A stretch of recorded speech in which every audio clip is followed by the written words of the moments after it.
use the steam 3 times and then condense it, put it back into water, into boiling. So the steam goes into the high pressure cylinder, 9.5 inch cylinder, at 175 pounds, and that's fast. When it's finished expanding, it might be 30 or 35 pounds pressure left of it. When it goes into the medium pressure cylinder, which is 16.5 inches in there, after it's expanded in there, it might have 5 or 10 pounds pressure in it, so it goes into the 26-inch low pressure cylinder.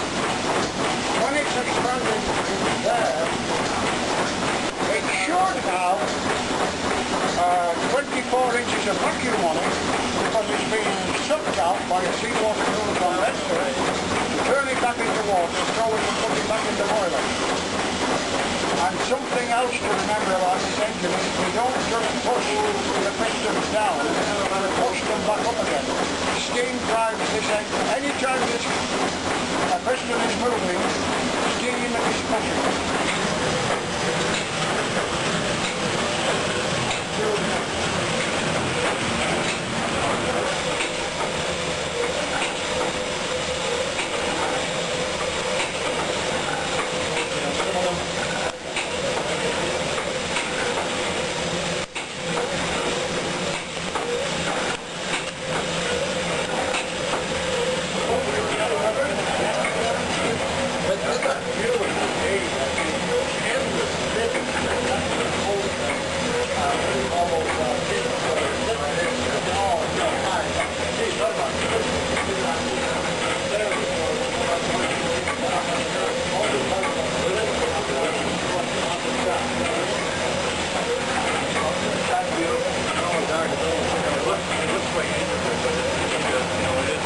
Yeah, that's it. And then there's slide valve.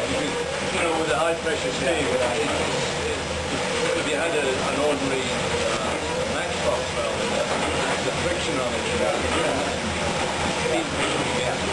this tries to balance it.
But to fire the boiler, you need to open the flaps.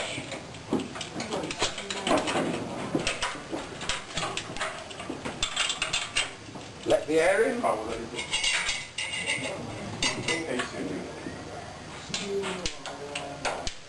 Light the torch. Put the torch in and turn the fuel on. Although there's no fuel now because we're not actually doing the job. So I can shut that off again now.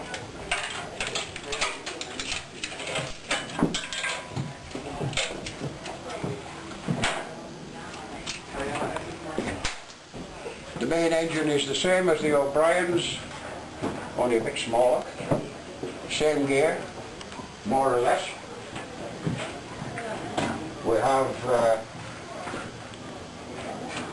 auxiliary feed water pumps here, air and water pump here, auxiliary, to extract the water from the condenser. The fuel pumps are behind you.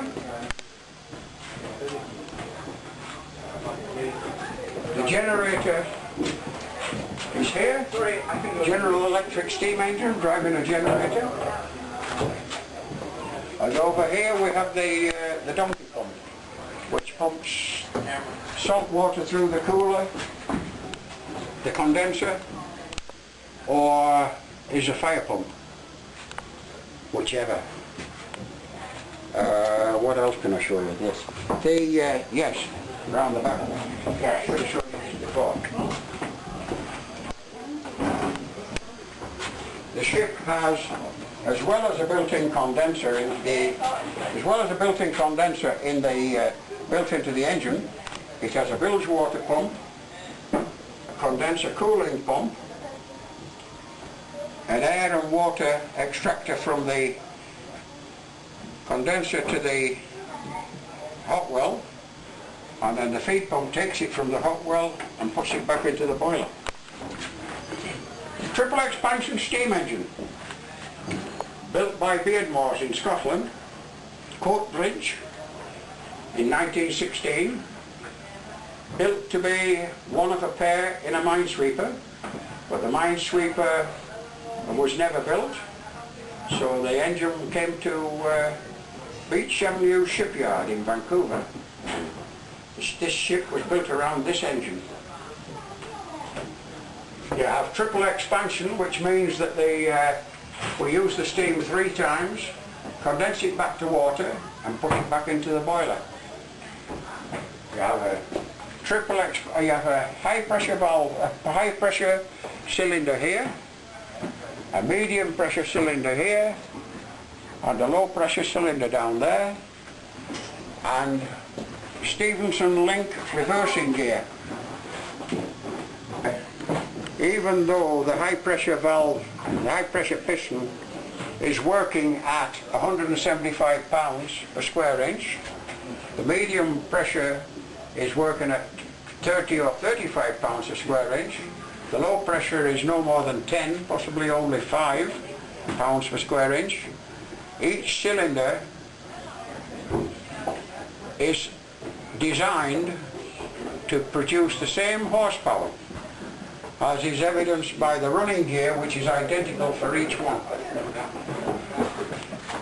They all have the same reversing gear. When you reverse one, you reverse the other.